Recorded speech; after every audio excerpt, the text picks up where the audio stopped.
Hello from the SMA Folklore Project. In May we presented the first part of our Faces of Cork exhibition and we got huge response from you. So we decided to make part 2 of our Faces of Cork and took on board a lot of suggestions that came from you here at the Coffee Dock. The interest has been wonderful and it also provided a talking point right here in the centre. Cork is indeed a special place and has so many faces and personalities that have played a significant role here in the city, both locally, nationally and internationally, that we could go on and on. It is, after all, as Corkonians would say, the real capital of Ireland. So we hope you enjoy viewing over 60 faces in part 2 of our Faces of Cork exhibition. Tomás McCurtain was a Sinn Féin Lord Mayor of Cork. In April 1916, at the outset of the Easter Rising, he commanded a force of up to 1,000 men of the Irish Volunteers who assembled at various locations around County Cork. On 20th of March 1920, on his 36th birthday, McCurtain was shot dead in front of his wife and son by a group of men with blackened faces who were found to be members of the RIC. In the wake of the killing, McCurtain's house in Blackpool was ransacked. Michael Collins later ordered to assassinate the police officers involved. Tomás McCurtain is buried in St Finbarr's Cemetery. Terence McSweeney was an Irish playwright, author and politician. He was elected as Sinn Féin Lord Mayor of Cork during the Irish War of Independence in 1920. He was arrested by the British government and imprisoned in Brixton Prison. His death there in October 1920 after 74 days on hunger strike brought him and the Irish Republican campaign to international attention. Terence McSweeney's funeral in the Cathedral of St Mary's and St Anne's attracted huge crowds. He is buried in the Republican plot in St Finbarr's Cemetery and Arthur Griffith delivered the graveside oration. Samuel McGuire was an Irish Republican and Gaelic football player. He is remembered for the Sam McGuire Cup, given to the All-Ireland senior champions. He was born in Dunmanway, West Cork in 1877 and was a member of the Church of Ireland. He took a job in the British Civil Service in London and captained the successful London Hibernians Gaelic football team. The Sam McGuire Cup was designed and presented to the Gaelic Athletic Association in 1928. Kildare was the first county to win the Sam McGuire Cup after defeating Cavan by a point in 1928. The cup was replaced in 1988, Meath being the first recipient of Sam Og after a defeat of Cork. Father Theobald Matthew was a Catholic priest and teetotalist reformer, popularly known as Father Matthew. He was born in County Tipperary and came to Cork in the middle 1800s. While he founded the temperance movement in Ireland, he was part of a wider effort to improve the life chances of poor labourers. A biography written shortly after his death credits Matthew's work with a reduction in Irish crime figures of the era.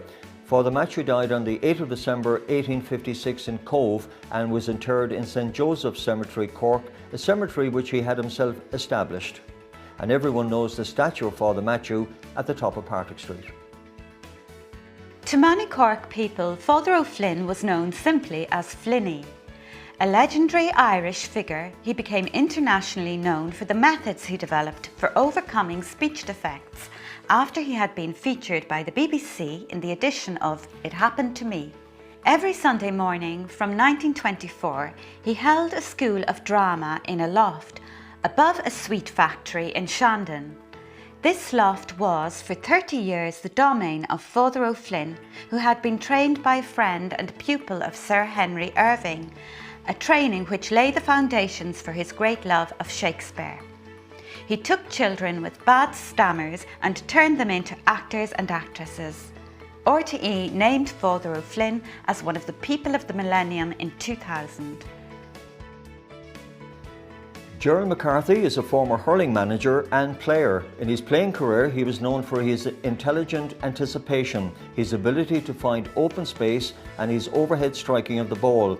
A versatile player who lined out in no less than 8 different positions, McCarthy made his name as an attacking midfielder and as a centre forward.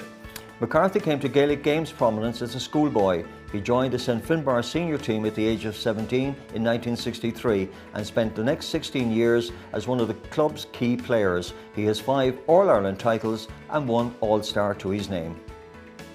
Brendan O'Brien was a huge star of the show band era as lead singer with the Dixies, who had their biggest hit with Little Arrows, which reached number 1 in 1968 and stayed in the charts for 20 weeks.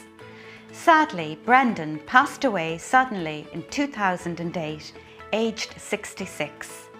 He performed a concert only a couple of weeks prior to his death in Cork Opera House. Brendan was a popular singer, joining the Dixies in 1961 after standing in for a tour. Sister Colette Hickey was born on January 31st, 1918, just before the Spanish flu pandemic struck. She remembers the polio outbreak in Cork in 1956, not because of news broadcast, but because a neighbour got it. She is a Good Shepherd nun and they were an enclosed order, and Sister Hickey only made contact with the outside world in 1972 when she helped found Edel House as a refuge for mothers and children in abusive situations. She became the first Cork Person of the Year for this work when the awards were inaugurated in 1993. Sister Hickey was presented with her award by the then Taoiseach Albert Reynolds.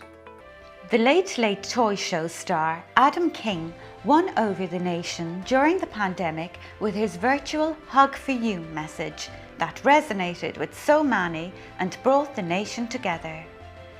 On the show, Adam shared his ambition to work for NASA and capture the attention of the space agency. The young star got messages of support from high-profile astronauts and US and EU space agencies. American President Joe Biden also wrote to Adam King, praising him for the great work introducing his virtual hugs to the nation.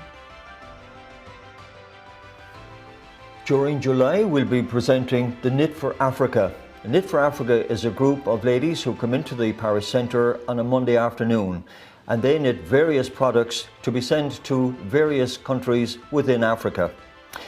In August, we'll be presenting the Michael Collins exhibition, an exhibition of the life of Michael Collins, signifying the 100th anniversary of his death on August 22nd, 1922. So we hope you can join us for these exhibitions here at the SMA Parish Centre.